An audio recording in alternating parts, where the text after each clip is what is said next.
পশ্চিমবঙ্গের অন্যতম মুসলিম জনসংখ্যাবহুল জেলা মুর্শিদাবাদ। মুর্শিদাবাদ শুধু পশ্চিমবঙ্গের নয়, মুসলিম জনসংখ্যার নিরিখে এটি ভারতবর্ষের বৃহত্তম জেলা। এই জেলার মুসলিম জনসংখ্যার হার প্রায় 66%। মোট 3টি লোকসভা কেন্দ্র এবং 22টি বিধানসভা কেন্দ্র রয়েছে এই জেলার অধীনে। এবার আমরা দেখে নেব এই 22টি বিধানসভা কেন্দ্রের মধ্যে কোন কেন্দ্রগুলোতে মুসলিম জনসংখ্যা সর্বাধিক এবং 2021-এর বিধানসভা নির্বাচনে তার কী প্রভাব পড়েছিল। ফারাক্কা এই কেন্দ্রে হিন্দু ভোটারের সংখ্যা 30% এবং মুসলিম ভোটারের সংখ্যা 69%। 2021 সালে তৃণমূল কংগ্রেস এই কেন্দ্র থেকে প্রায় 60,000 ভোটে জয়ী হয়। শামসেরগঞ্জ হিন্দু 14%, মুসলিম 85%। 2021 সালে এই কেন্দ্র থেকে তৃণমূল কংগ্রেস 26,000 ভোটে জয়ী হয়। বিধানসভা কেন্দ্র সুতি হিন্দু 35%, মুসলিম 65%। 2021 সালে তৃণমূল কংগ্রেস এই কেন্দ্র থেকে 70,000 ভোটে জয়ী হয়। জঙ্গিপুর 39% হিন্দু, 61% মুসলিম বিশিষ্ট এই কেন্দ্রে 2021 সালে তৃণমূল কংগ্রেস প্রার্থী 92,000-এরও বেশি ব্যবধানে জয়ী হয়।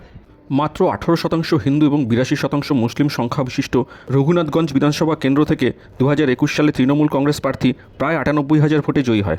30% হিন্দু এবং 68% মুসলিম সংখ্যা বিশিষ্ট সাগরদিঘি বিধানসভা কেন্দ্রে 2023 সালে উপনির্বাচনে জাতীয় কংগ্রেস প্রার্থী বাইরন বিশ্বাস জয়ী হয়। 81% মুসলিম জনসংখ্যা বিশিষ্ট লালগোলা কেন্দ্র থেকে 2021 সালে তৃণমূল কংগ্রেস 60,000 ভোটে জয়ী হয়। 85% মুসলিম সংখ্যাবিশিষ্ট ভগবানগোলা বিধানসভা কেন্দ্র থেকে 2024 সালের উপনির্বাচনে তৃণমূল কংগ্রেস জয়ী হয়। 17% হিন্দু সংখ্যাবিশিষ্ট রানীনগর বিধানসভা কেন্দ্র থেকে 2021 সালে তৃণমূল কংগ্রেস জয়ী হয়। 37% হিন্দু সংখ্যাবিশিষ্ট কান্দি বিধানসভা কেন্দ্র থেকে 2021 সালে তৃণমূল কংগ্রেস বড় ব্যবধানে জয়লাভ করে। 2021 সালের বিধানসভা নির্বাচনে 60% মুসলিম বিশিষ্ট ভরতপুর বিধানসভা কেন্দ্র থেকে তৃণমূল কংগ্রেস প্রার্থী হুমায়ুন কবির বড় ব্যবধানে জয়লাভ করে। 32% হিন্দু সংখ্যাবিশিষ্ট রেজিনগর বিধানসভা থেকে জয়লাভ করে তৃণমূল কংগ্রেস। মাত্র 19% হিন্দু জনসংখ্যা বিশিষ্ট হরিহরপাড়া বিধানসভা কেন্দ্র থেকে তৃণমূল কংগ্রেস সহজেই জয়লাভ করে। 74% মুসলিম জনসংখ্যার নওদা থেকে তৃণমূল কংগ্রেস জয়লাভ করে সহজেই।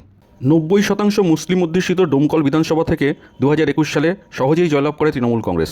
75% মুসলিম জনসংখ্যার জলঙ্গি বিধানসভা কেন্দ্র থেকে তৃণমূল কংগ্রেস জয়লাভ করেছিল 2021 সালে। মুর্শিদাবাদ জেলার যেই 16টি আসন নিয়ে আলোচনা করা হলো, সেই আসনগুলোতে মুসলিম জনসংখ্যার হার অত্যাধিক বেশি।